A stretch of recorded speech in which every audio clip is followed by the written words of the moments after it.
할렐루야. 산주일 갈보리 기도회 고난주간 토요일 새벽 첫 시간 주의 고난을 묵상하며 기도의 자리로 나오신 모든 성도님들과 온라인으로 함께 예배드리시는 모든 분들에게 하나님의 크신 은혜와 평강이 가득하시기를 주님의 이름으로 축원합니다. 오늘 말씀의 제목은 이날은 준비일이요 안식일이 거의 되었더라입니다. 사순절 끝자락에는 잘 알려지지 않은 날이 하나 있습니다. 우리가 잘 아는 성금요일과 부활절 주일 외에도 교회의 역사 속에서 중요하게 지켜온 날이 있습니다.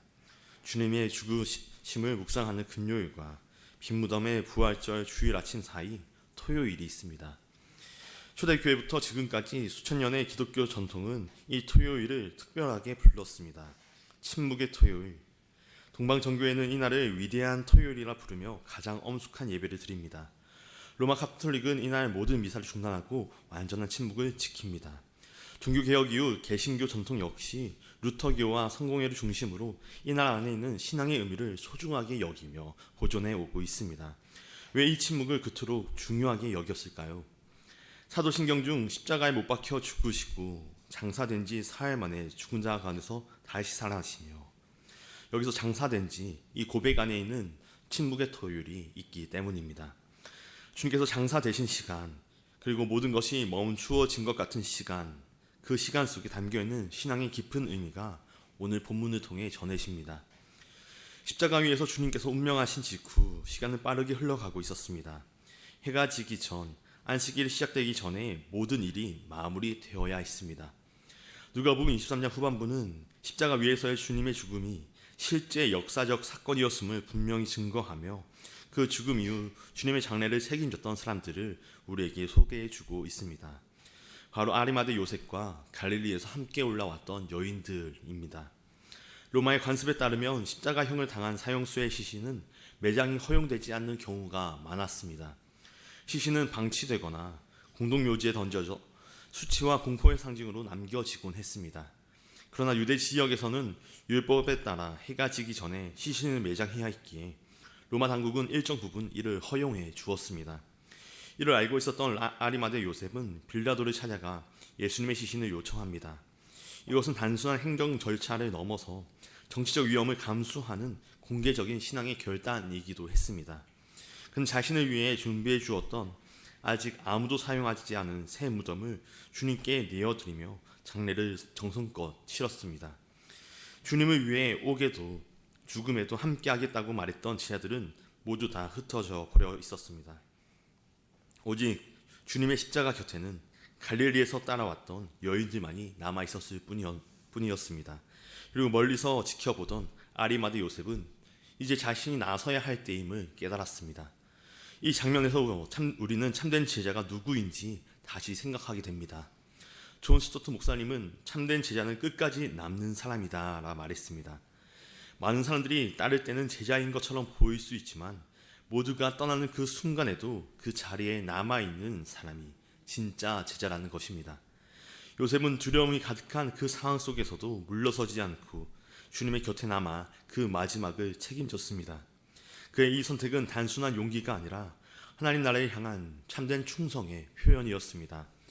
주님의 죽으심으로 모든 것이 다 끝난 것처럼 보이던 그때에도 여전히 하나님 나라의 소망을 붙들고 그 자리를 지킨 사람들, 그들이야말로 참된 제자라 할 수 있습니다.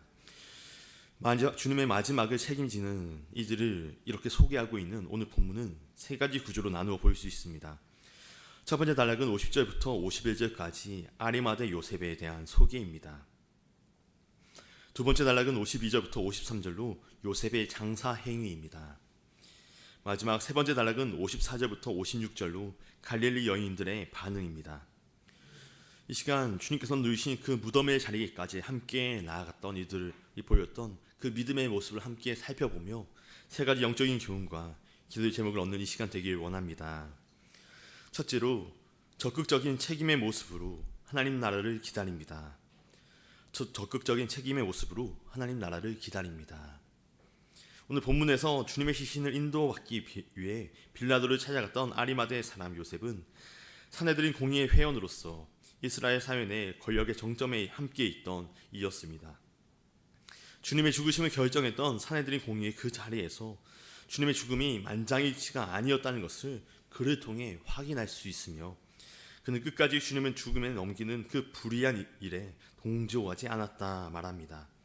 그러한 그를 묘사하는 중요한 표현은 다음과 같습니다. 51절 하반절입니다.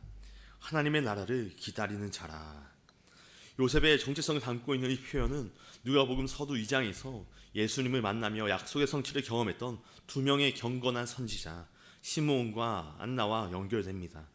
하나님의 신실하심을 의지하여 그분의 신실한 백성의 모습으로 장차 임하게 될 이스라엘의 위로를 기다리고 있던 이들, 예루살렘의 구속을 바라고 있던 그 소망의 모습이 아리마대 요새까지 이어져 그 소망의 결과가 그리스도의 십자가로 완성되었다는 것을 드러내주고 있는 것입니다. 하나님 나라의 도래를 기다리고 있던 경건한 이들의 마지막 인물로 소개되는 이 요셉은 자신이 나서야 할 그때를 깨닫고 있었습니다. 주님의 죽음은 막아내지 못했지만 주님의 그 마지막 장례만큼은 자신의 손으로 책임져야 한다는 것을 그가 느끼고 있었기 때문입니다. 성경이 전해주는 기다림, 인내는 결코 수동적인 모습에 머무르지 않습니다. 날마다 성전으로 나아갔던 시므온과 안나처럼 요셉도 빌라도에게 나아가 예수님의 몸을 구하는 적극성을 보였습니다. 이처럼 우리가 하나님의 나라를 기다리고 고백한다면 우리 또한 영적인 말만 하고 있는 것이 아니라 몸의 실천과 책임이 따라야 할 줄 믿습니다. 레슬리 뉴비긴 목사님은 복음은 삶 속에서 증명된다라고 말했습니다. 복음은 단지 우리가 믿는 내용에 머무르는 것이 아니라 우리의 선택과 행동을 통해 드러나는 살아있는 진리라는 것입니다. 요셉은 하나님의 나라를 기다린다고 말만 한 사람이 아니라 그 믿음을 행동으로 증명한 사람이었습니다. 요셉을 통해 우리를 부르시는 주님의 마음도 동일한 줄 믿습니다. 주님의 몸된 공동체를 사랑하고 상처 입은 이웃들을 돌보며 사회와 열방 가운데 버려지고 외면받고 있는 인간으로서의 존엄을 끝까지 책임지려는 모습, 그 모습으로 하나님의 나라를 기다리라는 것입니다. 이 모습이야말로 진정 하나님의 나라를 기다리는 자유, 주님의 생각과 사상만을 사랑하는 것이 아니라 그분의 전 존재를 사랑한다고 고백하는 참된 고백인 줄로 믿습니다. 사랑하는 여러분, 하나님의 나라를 기다리십니까? 복음이 살아 역사하시는 삶의 현장을 경험하기 원하십니까?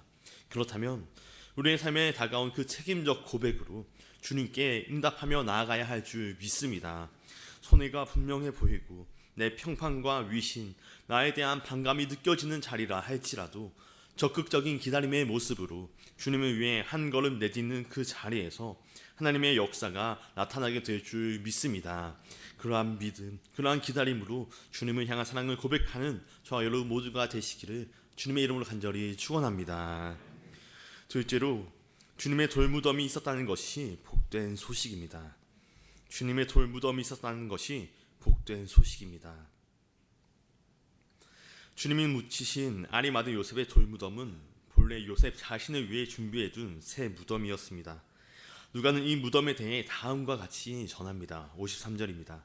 이를 내려 세마포로 싸고 아직 사람을 장사한 일이 없는 바위에 판 무덤에 넣어두니.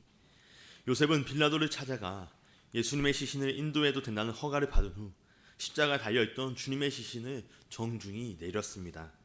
그리고 유대인의 장례 관습에 따라 세마포에 싸서 아직 아무도 사용한 적이 없는 바위에 판 새 무덤에 모셨습니다. 주님이 돌아가신 날은 안식일을 준비하는 날이었기에 해가 지기 전 장례를 마쳐야 했습니다.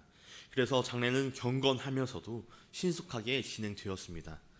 당시 유대 사회에서는 신명기 21장과 22절과 23절의 율법에 따라 나무에 달린 자의 시신을 당일 안에 매장해야만 했습니다. 또한 안식일이 시작되기 전 모든 일을 마쳐야만 했기 때문에 주님의 장례는 서둘러 이루어질 수밖에 없었습니다. 누가가 이 장례 과정을 자세하게 기록한 이유는 분명합니다. 예수님께서 실제로 죽으셨다는 것을 증거하기 위함입니다. 빌라도가 시신 인도를 허락했고 요셉이 시신을 내렸으며 세마포로 싸서 돌무덤에 안치했습니다. 또한 여인들이 그 과정을 직접 목격했습니다. 이 모든 것은 주님의 죽음이 역사적 사실이라는 것을 분명히 증언합니다. 왜 주님의 죽음이 이토록 강조되는 것입니까? 그것은 주님의 죽으심이 있어야 부활이 있기 때문입니다. 예수님의 죽음이 역사적 실제인 것처럼 죽음을 이기시고 다시 살아나신 부활 역시 역사적 실제입니다. 복음서 기자들은 이 사실을 분명하게 선언하고 있습니다. 이러한 고백은 사도신경에도 담겨 있습니다. 본디오 빌라도에게 고난을 받아 십자가에 못 박혀 죽으시고 장사되시고 사흘 만에 죽은 자 가운데서 다시 살아나시며 주님께서 부활하시기 위해서는 반드시 장사되셔야 했습니다. 돌무덤은 단지 절망의 상징일 뿐만 아니라 부활의 전주곡이었습니다. 교회 역사 속에서는 예수님의 죽음을 부정하려는 시도도 있었습니다. 하나님이신 예수님은 실제로 죽으실 수 없다고 주장했던 영지주의자들이 있었기 때문입니다. 그러나 초대교회는 이에 맞서 주님의 실제적인 죽음과 장사를 분명히 강조했습니다. 완전한 죽음이 없이는 참된 부활도 없다는 그 신앙의 고백들을 지켜왔던 것입니다. 우리 주님께서는 우리를 위해 완전히, 철저히, 실제적으로 죽으셨습니다. 빌라도의 허가가, 시신을 내린 요셉의 손길이, 그리고 그 장사를 지켜보고 있었던 여인들의 증언이 그 사실을 입증합니다. 주님의 죽으심과 장사는 하나님의 구속 계획 속에서 이루어진 온전한 사건이며 성육신의 진정성과 구원의 완성을 증거하는 역사적인 사건이라는 것입니다. 사랑하는 여러분, 주님의 돌무덤이 있었다는 사실이 복된 소식입니다. 우리의 믿음은 신화나 감정 위에 세워진 것이 아니라 역사적 사실 위에 세워져 있기 때문입니다. 그러기에 우리의 구원은 우리의 느낌이나 감정에 따라 흔들리지 않습니다. 주님께서 우리를 위해 죽으셨고 장사되셨다는 사실은 변하지 않는 진리이기 때문입니다. 기도가 응답되지 않는 것처럼 느껴질 때에도, 하나님께서 침묵하시는 것처럼 느껴질 때에도 우리의 감정, 우리의 느낌이 아니라 십자가와 무덤의 사건이 우리의 믿음을 붙들어 줍니다. 우리를 위해 죽으신 주님의 그 사랑은 결코 변하지 않기 때문입니다. 2세기 초대교회 지도자이자 순교자였던 교부 저스틴은 이렇게 말했습니다. 우리의 신앙은 철학적 논증 위에 세워진 것이 아니라 역사적으로 일어난 사건 위에 세워져 있다. 그의 말과 같이 우리의 믿음의 중심을 감정이나 사상이 아니라 무덤에 누이신 주님의 역사적 사실 위에 두시길 바랍니다. 그리할 때 하나님께서 우리로 하여금 절망의 돌무덤을 넘어 부활의 영광을 바라보게 해 주실 줄로 믿습니다. 주님의 장사되심을 통해 부활의 소망을 굳게 붙들며 나아가는 저와 여러분 모두가 되시기를 주님의 이름으로 간절히 축원합니다. 끝으로 하나님의 시간표를 지킬 때 그분의 새 일을 보게 됩니다. 하나님의 시간표를 지킬 때 그분의 새 일을 보게 됩니다. 오늘 본문에서 누가는 예수님의 장례가 이루어진 시간을 특별히 강조합니다. 54절입니다. 이날은 준비일이요 안식일이 거의 되었더라. 이 표현은 단순한 시간 정보가 아닙니다. 구속사의 중요한 전환점이 다가오고 있다는 것을 알리는 선언입니다. 이스라엘의 시간 개념은 창세기 1장의 창조 기사처럼 저녁이 되고 아침이 되니 라고 하는 질서를 따릅니다. 하루는 저녁부터 시작되었습니다. 그러므로 금요일 해질 무렵은 곧 안식일의 시작을 의미했습니다. 예수님께서 돌아가신 그날은 안식일을 준비하는 날이었기에 해가 지기 전에 모든 장례 절차를 마쳐야 했습니다. 율법은 나무에 달린 자의 시신을 당일에 처리하도록 명했고 안식일에는 어떤 노동도 허락되지 않았습니다. 그래서 요셉과 여인들은 급히 주님의 시신을 세마포로 싸서 무덤에 모셨습니다. 그러나 누가는 56절에서 여인들이 돌아가 향품과 향유를 준비했다 기록합니다. 이는 장례 절차가 완전하게 마무리되지는 않았다는 것을 보여줍니다. 그들 마음 같아서는 다시 무덤으로 달려가고 싶었을 것입니다. 사랑하는 주님을 차가운 돌무덤에 그냥 두고 돌아선 그 마음이 얼마나 무거웠겠습니까? 모든 것이 끝난 것처럼 보이는 그 하루, 안식일은 그들에게 침묵의 시간이었습니다. 그러나 그들은 율법을 따라 쉬었습니다. 이해가 완전했기 때문이 아니라 하나님을 신뢰했기 때문입니다. 여기에서 우리는 깊은 영적인 원리를 발견하게 됩니다. 참된 믿음은 조급함으로 움직이지 않습니다. 하나님의 시간표를 존중할 줄 아는 것입니다. 이 안식일은 단순한 쉼의 날이 아니었습니다. 창조의 일곱째 날 하나님께서 쉬셨던 것처럼 구속의 사역이 완성되신 후 또 하나의 안식이 임한 것입니다. 예수님께서 십자가 위에서 다 이루었다고 선언하신 후 맞이한 이 안식일은 새 창조가 시작되기 직전 거룩한 멈춤이었습니다. 겉으로 보기에는 모든 것이 멈춘 날이었습니다. 제자들은 숨었고 여인들은 쉬었고 무덤은 닫혀 있었습니다. 그러나 하나님께서는 멈추지 않으셨습니다. 시편 121편 4절은 이렇게 전합니다. 이스라엘을 지키시는 이는 졸지도 아니하시고 주무시지도 아니하시리로다. 무덤이 닫힌 그날 인간의 눈에는 아무 일도 일어나지 않는 것처럼 보였지만 하나님의 구속 역사는 계속 진행되고 있었습니다. 죽음의 권세가 깨어지고 있었고 새 창조의 첫 새벽이 준비되고 있었습니다. 성 어거스틴은 이날을 묵상하며 이렇게 전합니다. 주님이 무덤 안에서 쉬었다.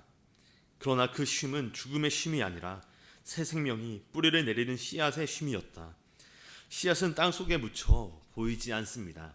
무덤이 닫힌 그날 인간의 눈에는 아무 일도 일어나지 않는 것처럼 보였지만 하나님의 구속 역사는 계속 진행되고 있었습니다. 우리의 삶에도 이런 안식일의 시간이 있습니다. 기도에도 응답이 없는 것처럼 느껴질 때, 모든 것이 멈춘 것처럼 보이는 침묵의 시간, 아무 변화가 없는 것처럼 느껴지는 기다림의 날들이 있습니다. 그러나 그 시간이 하나님의 부재를 의미하는 것은 아닙니다.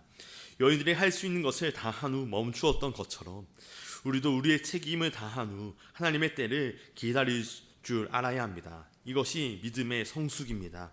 아무것도 하지 않은 무기력한 쉼이 아니라 하나님을 신뢰하기 때문에 멈출 수 있는 적극적인 쉼으로 우리가 하나님께 우리의 믿음을 고백할 수 있습니다. 사랑하는 여러분, 하나님의 시간표를 신뢰하시기 바랍니다. 지금이 침묵의 날처럼 느껴질지라도 하나님은 여전히 일하고 계시기 때문입니다. 우리가 멈춰야 할 때 멈추고 기다려야 할 때 기다리며 맡겨야 할 것을 맡길 때 하나님께서는 우리의 삶 가운데 새 일을 이루어 주실 줄 믿습니다. 바라기는 여러분과 저의 삶이 그러한 믿음으로, 그러한 기다림으로 하나님의 시간표를 지키며 하나님의 새 일을 목도하는 복된 삶이 되시기를 주님의 이름으로 간절히 축원합니다. 기도하겠습니다. 사랑과 내가 충만하신 주 하나님, 주님의 죽으심과 고난의 그 은혜를 묵상하는 새벽 첫 시간, 오늘도 우리의 걸음을 인도하여 주시고 주의 말씀을 통하여 은혜를 나누게 하여 주시니 감사드립니다. 우리에게 하나님의 나라에 대한 소망을 부어주시는 주님, 주님께 응답해야 할 그때를 아는 지혜와 나아가 용기를 허락해 주시어서 살아있는 소망을 지닌 자로서 크신 은혜를 깨달은 자로서 적극적이고 책임있는 태도로 주께 응답하며 살아가게 하여 주시옵소서. 우리를 위해 십자가 고난을 받으시고 장사 되신 주님의 그 은혜를 잊지 않으며 날마다 주님과 함께 죽고 다시 살아난 새로운 존재로서의 정체성으로 이 땅의 소망이 아닌 하늘의 소망으로 살아가는 우리 모두가 되게 하여 주시옵소서. 우리의 느낌, 우리의 감정에 따라 흔들리고 요동하는 것이 아니라 이 땅에 오셔서 이루어내신 하나님의 그 놀라우신 구원의 사건 위에 서서 변화없으신 주님의 그 사랑을 의지하며 살아갈 때 하늘의 시간표를 따라 주의 일들을 경험하게 되어지는 복된 삶으로 주께서 늘 함께하여 주시옵소서. 시간 주의 전에 나와 간절한 기도의 제목과 함께 올려드리는 귀한 예물의 손길들이 있습니다. 이 예물이 쓰이는 곳마다 하나님의 나라가 아름답게 확장되게 하여 주옵시고 복음을 통해 변화된 삶이 일어나게 하시며 풍성한 생명의 역사가 있게 하여 주시옵소서. 드린 손길 위에도 주께서 늘 함께하여 주사 하늘과 땅에 풍성한 은혜를 누리는 충만한 삶으로 인도하여 주시옵소서. 우리 주 예수 그리스도의 이름으로 간절히 기도하옵나이다. 아멘. 함께